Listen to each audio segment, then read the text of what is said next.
Hi friends, வந்தேறும் உறவுகள் அனைவருக்கும் வணக்கம். நம்மளோட சேனலில் வழங்கக்கூடியதுன்னு பார்த்திங்கன்னா முழுக்க இலவசமான வரன் பதிவுங்க. ஸோ வாங்க இன்றைய இலவச வரன்களை பார்ப்போம்.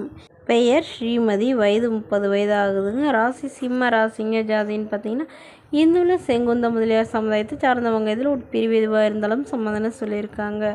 படிப்புன்னு பார்த்திங்கன்னா இவங்க பிபிஏ முடிச்சிருக்காங்க. ப்ரைவேட் கம்பெனியில் வேலையில் இருக்காங்க. இவங்களோட திருமண நிலைன்னு பார்த்திங்கன்னா இவங்களுக்கு இதுதாங்க முதல் வரன். இவங்களுடைய முகவரின்னு பார்த்திங்கன்னா அரியலூரை சார்ந்தவங்க. மணமகளுடைய வசதி நிலைன்னு பார்த்திங்கன்னா இவங்க ஓரளவு மிடில் கிளாஸ் ஃபேமிலி தாங்க. சொந்தமாக ஒரு 2-3 வீடு வாடகைக்கு விட்டுருக்காங்க. அது இல்லாமல் இவங்க ஒரு வீட்டில் வசிக்கிறதா சொல்லியிருக்காங்க. இவங்களுடைய அப்பா பில்டிங் கான்ட்ராக்ட் வேலை பார்க்குறதா சொல்லியிருக்காங்க. உடன் பிறந்தவங்கன்னு பார்த்திங்கன்னா ஒரு தம்பி ஒன்றாங்க. ஸோ 2 அண்ணாக்கு மட்டும் தான் திருமணம் ஆயிருக்குங்க. தம்பி படிச்சுட்டு இருக்கிறதா சொல்லியிருக்காங்க. அதாவது ஐஏஎஸ்க்கு ட்ரை பண்ணுறதா சொல்லியிருக்காங்க. இவங்களுடைய எதிர்பார்ப்புன்னு பார்த்திங்கன்னா வரக்கூடிய மணமகன் தன்னை நல்லா புரிஞ்சுக்கிறவராக இருக்கணும். என்னுடைய ஃபேமிலிக்கு ஓரளவு சப்போர்ட் பண்ணுறவராக வேணும்னு கேட்டிருக்காங்க. ஜாதி எதுவாக இருந்தாலும் பரவாயில்லைங்க, மணமகன் நல்ல ஒழுக்கமானவராக இருக்கணும்னு கேட்டிருக்காங்க. ஏதாவது ஒரு நல்ல நிரந்தரமான வேலைக்கு போகணும். மாதம் குறைஞ்சது ஒரு 15,000 சம்பளம் வாங்கணும்னு சொல்லியிருக்காங்க. ஸோ இந்த மணமகள் தன்னோட ஃபோட்டோ கொஞ்சம் மறைச்சி போடுங்க. நேரில் கேட்குறப்ப ஃபோட்டோ கொடுத்துருங்கன்னு சொன்னதுனால ஃபோட்டோ கொஞ்சம் மறைச்சி போட்டிருக்காங்க. ஸோ மணமகளுடைய அப்பா தனக்கு இருக்கிறது ஒரே பொண்ணுங்க. அதனால் முடிஞ்சாலும் வீட்டோட மணமகனாக எதிர்பார்க்குறதா சொல்லியிருக்காங்க. இந்த மணமகளை உங்களுக்கு பிடிச்சிருந்தா கீழே உள்ள வாட்ஸ்அப் நம்பரை தொடர்பு கொள்ளவும். அடுத்த வரன் பெயர் பார்த்திங்கன்னா தேவி, வயது 37 வயது ஆகுதுங்க. ராசி ரிஷப ராசிங்க. ஜாதின்னு பார்த்திங்கன்னா இந்துல செங்குந்த முதலியார் சமுதாயத்தை சார்ந்தவங்க. இதில் ஒரு பிரிவு எதுவாக இருந்தாலும் சம்மதம்னு சொல்லியிருக்காங்க.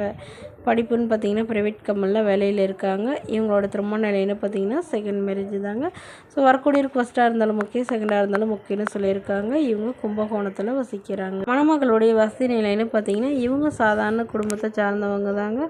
சொந்தமாக வீடு இருக்கிறதா சொல்லியிருக்காங்க. அது இல்லாமல் நிலமும் இருக்கிறதா சொல்லியிருக்காங்க. இவங்க அவளுடைய அப்பா அம்மா 2 பேருமே விவசாயம் தாங்க பண்ணுறாங்க. இவங்களுக்கு உடன் பிறந்தவங்கன்னு பார்த்திங்கன்னா ஒரு தம்பி மட்டும்தாங்க. ஸோ தம்பி படித்து முடிச்சுட்டு நல்ல ஒரு ஜாபில் இருக்கிறதா சொல்லியிருக்காங்க. இவங்களுடைய எதிர்பார்ப்புன்னு பார்த்திங்கன்னா வரக்கூடிய மணமகன் தன்னுடைய பொண்ணை நல்லபடியாக பார்த்துக்கணும் அப்படின்னு சொல்லியிருக்காங்க. ஓரளவு ஒரு டிகிரி கண்டிப்பாக ஆனால் முடிச்சிருக்கணும்னு எதிர்பார்க்குறாங்க. ஏதாவது நல்ல நிரந்தரமான வேலையில் இருக்கணும்னு கேட்டிருக்காங்க. ஸோ இந்த மணமகள் தன்னோட ஃபோட்டோ கொஞ்சம் மறைச்சி போடுங்கன்னு கேட்டதுனால ஃபோட்டோ கொஞ்சம் மறைச்சி போட்டுக்கோங்க. இந்த மணமகளை உங்களுக்கு பிடிச்சிருந்தா கீழே உள்ள வாட்ஸ்அப் நம்பருக்கு உங்களுடைய முழு விவரங்களையும் எங்களுக்கு சென்ட் பண்ணுங்க. நாங்கள் இந்த மணமகள் வீட்டாருக்கு அனுப்பி வைத்து இவங்களுக்கு ஓகேங்கிற பட்சத்தில் மணமகள் வீட்டாரின் ஃபோன் நம்பர் இலவசமாகவே வழங்கப்படுங்க. இதற்கு கட்டணமாக ₹1 கூட செலுத்த தேவையில்லை. இது முற்றிலும் முழுக்க இலவசமான வரன் பதிவு மட்டுமே. இதுபோன்ற இலவச வரன்களை உடனுக்குடனே உங்களுடைய ஃபோன்லேயே தெரிஞ்சுக்கணும். நம்மளோட சேனலை சப்ஸ்கிரைப் பண்ணி அருகில் உள்ள பெல் ஐக்கனை கிளிக் பண்ணி ஆல்னு செட் பண்ணிக்கோங்க. இது முற்றிலும் இலவசமான வரன் பதிவு. தேங்க்யூ.